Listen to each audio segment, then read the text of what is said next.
दोगुनी कर दी गई। उसे क्रीपर के सैंपल लेने के लिए फिर बाहर भेजा गया और टीमो उसे खाना गिरा कर देता था। एक दिन मिक्की पतली बर्फ पर चला गया जो टूट गई और वो फिर से दरार में गिर गया। टीमो के जाने के बाद एक बड़ा क्रीपर मिक्की को ढूंढता है और घसीट कर ले जाने लगता है।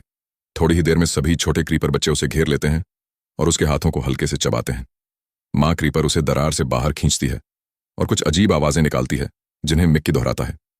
वो उन जीवों को देखता है और सोचता है कि क्लोन इतने बेकार होते हैं कि एलियंस भी उन्हें नहीं खाते। तभी मिक्की को कंपनी की गाड़ी जाती हुई दिखती है। वो चिल्लाकर मदद मांगता है लेकिन कोई नहीं सुनता तो वो भागता है और गाड़ी पर चढ़ जाता है। वो जब वापस जहाज पर आता है तो अपने कमरे में जाकर बेड पर लेटता है लेकिन देखता है कि मिक्की 18 पहले से ही बना हुआ है। मिक्की 17 घबरा जाता है क्योंकि एक साथ 2 क्लोन बनना गैरकानूनी है और 18 उसे बेहोश करने के लिए हमला कर देता है। ये मल्टीपल्स वाली समस्या धरती पर शुरू हुई थी जब क्लोनिंग का तरीका खोजा गया था। एथिक्स कमेटी को चिंता थी कि क्लोनिंग का गलत इस्तेमाल हो सकता है, खासकर जब साइंस टीम का एक सदस्य एलन संदिग्ध बना। एक गवाह ने उसे बेघर लोगों की मौतों के पीछे बताया लेकिन एलन के पास पक्का बहाना था। आखिरकार पुलिस को एलन का घर छानने की इजाजत मिल गई और उन्होंने देखा कि एलन ने खुद को क्लोन किया था ताकि जुर्म करे और फिर खुद को बचा भी सके।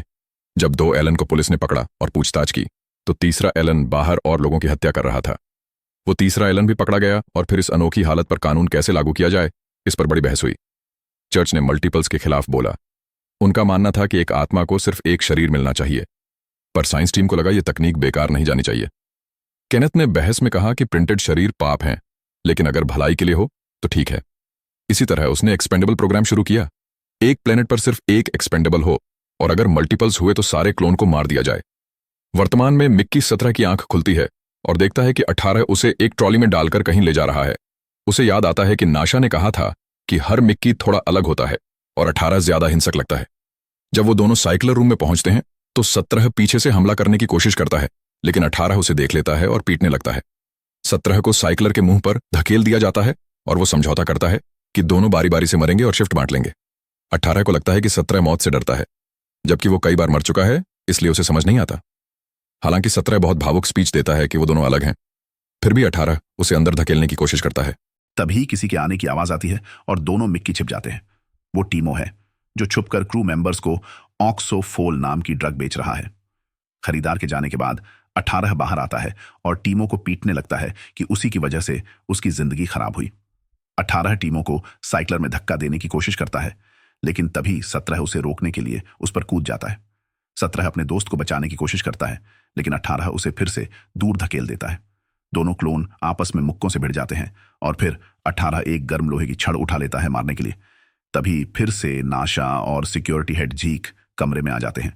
18 टीमों को धमकाता है कि अगर उसने साथ नहीं दिया तो वो ऑक्सोफोल ड्रग डीलिंग का राज सबको बता देगा। तो दोनों मिलकर दिखाते हैं कि टीमो गिर गया था और 18 ने उसे बचाया। 17 ये सब पर्दे के पीछे से देखता है और जल भुन जाता है जब वो देखता है कि नाशा 18 के साथ छेड़छाड़ कर रही है।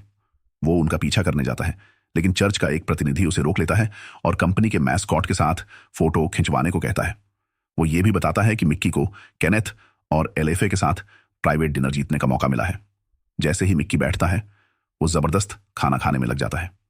केनेथ जेनिफर की मौत पर माफी मांगता है और फिर काई भी डिनर में शामिल होती है। वो दोनों माफी मांगते हैं और उसे अपने प्लान बताते हैं कि वो कॉलोनी को सिर्फ प्योर ब्लड लोगों की बनाना चाहते हैं और काई उस कैटेगरी में आती है। इसलिए वो चाहते हैं कि वो बच्चे पैदा करे। बाकी कॉलोनियां टेस्ट ट्यूब बेबीज और चिप्स इस्तेमाल करती हैं लेकिन ये लोग ऐसा नहीं चाहते। तभी मिक्की उल्टी कर देता है और साइंस टीम दौड़ती हुई आती है। वो मिक्की की गर्दन पर दाने देखती है और समझती है कि मांस में इस्तेमाल हुए ग्रोथ हार्मोन की वजह से ऐसा हुआ। उसे एक दबा दी जाती है लेकिन मिक्की दर्द में तड़पने लगता है और गिर जाता है। केनेथ कहता है कि उसे मार देना बेहतर होगा और एलेफे अपना कालीन खिसकाती है ताकि खून न गिरे। काई को लगता है ये सब पागलपन है लेकिन केनेथ कहता है मिक्की तो बस एक एक्सपेरिमेंट है। मिक्की कहता है उसे मत मारो, वो अब ठीक महसूस कर रहा है और काई उसे अपने साथ ले जाती है। काई के कमरे में मिक्की को कुछ तस्वीरें मिलती हैं जिनसे पता चलता है कि काई और जेनिफर पहले रिलेशन में थे। काई मिक्की से पूछती है कि मरने का अनुभव कैसा होता है क्योंकि वो जानना चाहती है जेनिफर ने क्या झेला। मिक्की कहता है कि मरना डरावना है और उसे बिल्कुल पसंद नहीं। काई उसके करीब आने की कोशिश करती है लेकिन मिक्की घबरा जाता है और भाग जाता है। वो जैसे ही अपने कमरे में पहुंचता है नाशा उसे पहचान लेती है। उसे पता होता है कि ये 17 है, मतलब 18 ने उसे पहले ही सब बता दिया। नाशा लिपस्टिक से उसके सीने पर 17 लिख देती है और हंसने लगती है। 18 अब दोस्ताना लग रहा होता है और 17 को एक खाली बोतल दिखती है जिससे पता चलता है कि दोनों ने ऑक्सोफोल लिया है। दोनों क्लोन के बीच बहस होती है लेकिन नाशा उन्हें रोक देती है और कहती है कि सब कुछ शेयर कर सकते हैं, खाना, काम और बिस्तर भी। नाशा दोनों को अपने साथ बेड पर ले जाती है और तीनों मस्ती करने ही वाले होते हैं कि तभी काई कमरे में आ जाती है और सब देख लेती है। वो कुछ बोले बिना वहां से निकल जाती है। क्लोन टीवी देख रहे होते हैं जिसमें केनेथ अपने साइंटिस्ट्स के साथ फालतू शो कर रहा होता है। 18 गुस्से में अपना ड्रिंक स्क्रीन पर फेंकता है और 17 को डिनर वाली बात बताने पर और भड़क जाता है। वो नाशा की गन उठा लेता है और केनेथ को मारने निकल पड़ता है। उधर नाशा काई से मिलती है जो मिक्की के 2 क्लोन होने की रिपोर्ट करना चाहती है। काई कहती है कि अगर नाशा उसे एक मिक्की दे दे तो वो चुप रह जाएगी। इस पर नाशा गुस्सा हो जाती है और कहती है कि मिक्की कोई खिलौना नहीं है जिसे इधर उधर बांटा जाए।